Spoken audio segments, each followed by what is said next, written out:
Ration ಅಕ್ಕಿನ ಬಳಸ್ಕೊಂಡು ಇನ್ಸ್ಟಂಟಾಗಿ healthy food recipe ಮಾಡ್ತಿದ್ದೀನಿ. ತುಂಬಾ ರುಚಿಯಾಗಿರುತ್ತೆ, ತುಂಬ ಸಿಂಪಲ್ಲಾಗಿ ಮಾಡ್ಕೊಬೋದು ಈ ರೆಸಿಪಿ. ಇದನ್ನು ಮಾಡೋದಕ್ಕೆ ನಾನಿಲ್ಲಿ ನೆನೆಸಿದಂತಹ ಅಕ್ಕಿ ತೊಗೊಂಡಿದ್ದೀನಿ. ಒಂದು 4-5 ಗಂಟೆ ನೆನೆಸ್ಕೊಂಡು ತೊಗೋಬೇಕು ಅಷ್ಟೇ. ಇವಾಗ ಏನಿಲ್ಲ, ಇದನ್ನು ಮಿಕ್ಸಿ ಜಾರಿಗೆ ಸೇರಿಸ್ತಿದ್ದೀನಿ. ತುಂಬ ಸಿಂಪಲ್ಲಾಗಿ ಮಾಡ್ಕೋಬೋದು. ಇವಾಗ ಇಲ್ಲಿ ನಾನು ಆಲೂಗಡ್ಡೆ ಬೇಯಿಸಿಟ್ಕೊಂಡಿನಿ. ಸುಮಾರು ಒಂದು 3-4 ಆಲೂಗಡ್ಡೆ ಹಾಕ್ಕೊಂಡಿನಿ. ಸೊ ಮೊದಲಿಗೆ ಇದನ್ನು ಹಾಗೆಯೇ ರುಬ್ಕೊಂಡು ತೊಗೋಬೇಕು ಸ್ಮೂತಾಗಿ. ಇವಾಗ ಇದಕ್ಕೆ ಆಲೂಗಡ್ಡೆ ಬೇಯಿಸ್ಕೊಂಡು ಸೇರಿಸ್ತಿದ್ದೀನಿ. ಈ ರೀತಿ ಆಲೂಗಡ್ಡೆ ಹಾಕೋದ್ರಿಂದ ತುಂಬ ಸಾಫ್ಟಾಗಿ, ಸ್ಮೂತಾಗಿ ಮತ್ತು ಟೇಸ್ಟಿಯಾಗಿ ಬರುತ್ತೆ ನಾವು ಮಾಡುವಂತಹ ಈ ಫಡ್ಡು.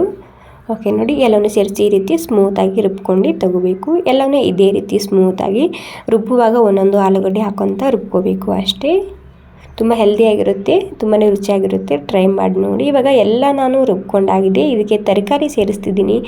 ಎಲ್ಲನೂ ಏನಿದ್ದು ತರಕಾರಿ ಹಾಕೋಬೇಕು, ಇದನ್ನೇ ಹಾಕೋಬೇಕಂತೇನಿಲ್ಲ. ಮನೆಯಲ್ಲಿ ಏನಿರುತ್ತೆ ಅದನ್ನೇ ತರಕಾರಿ ಆ್ಯಡ್ ಮಾಡ್ಕೊಳ್ಳಿ. ಇಲ್ಲಿ ಟೊಮೆಟೊ, ಕ್ಯಾಪ್ಸಿಕಮ್ಮು, ಹಸಿಮೆಣಸಿನ್ಕಾಯಿ, ಕರಿಬೇವಿನ ಸೊಪ್ಪು, ಈರುಳ್ಳಿ ಹಾಕ್ಕೊಂಡಿನಿ. ಹಾಗೆಯೇ ಡ್ರೈ ಮ್ಯಾಂಗೋ ಪೌಡರ, 1 ಚಮಚ ರೆಡ್ ಚಿಲ್ಲಿ ಫ್ಲೇಕ್ಸ್ ಹಾಕ್ತಿದ್ದೀನಿ. ಏನಿರುತ್ತೆ ಅದನ್ನೇ ಹಾಕ್ಕೊಳ್ಳಿ. ಮನೆಯಲ್ಲಿ ತರಕಾರಿ ಪ್ಲೇನ್ ಕೂಡ ಮಾಡ್ಕೋಬೋದು.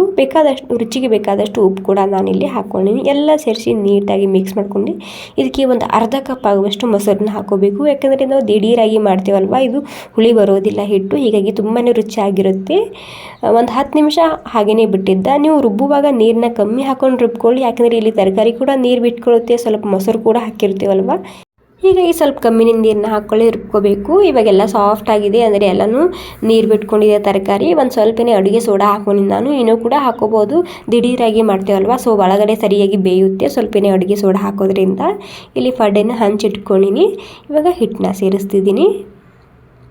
ಇದರಲ್ಲಿ ನೀವು ಫಡ್ ಕೂಡ ಮಾಡ್ಕೋಬೋದು, ಉತ್ತಪ್ಪ ಕೂಡ ಮಾಡ್ಕೋಬೋದು. ಎರಡೂ ಸೂಪರ್ ಆಗಿರುತ್ತೆ. ಇಲ್ಲಿ ನಾನು ಫಡ್ ಮಾಡಿ ತೋರಿಸ್ತಿದ್ದೀನಿ. ಮೊದಲಿಗೆ ಒಂದು 2 ನಿಮಿಷ ಇದಕ್ಕೆ ಮುಚ್ಚಿಟ್ಟಿದ್ದ. 2 ನಿಮಿಷ ಆದಮೇಲೆ ಇದನ್ನು ಉಲ್ಟಾ ಹಾಕ್ತಿದ್ದೀನಿ.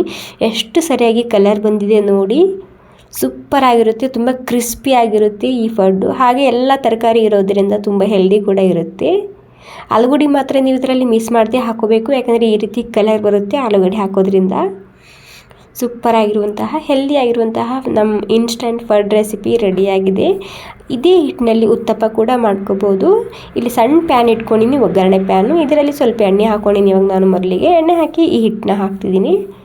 ನಾರ್ಮಲಾಗಿ ಉತ್ತಪ್ಪ ಮಾಡ್ಕೊತೇವಲ್ಲ ಅದೇ ರೀತಿ ಇದು ಕೂಡ ಒಂದು 2 ನಿಮಿಷ ಮುಚ್ಚಿಟ್ಟಿದ್ದೆ. 2 ನಿಮಿಷ ಆದಮೇಲೆ ಇದನ್ನು ಮೇಲೆ 1 ಚಮಚ ಎಣ್ಣೆ ಹಾಕಿ ಉಲ್ಟಾ ಹಾಕ್ತಿದ್ದೀನಿ.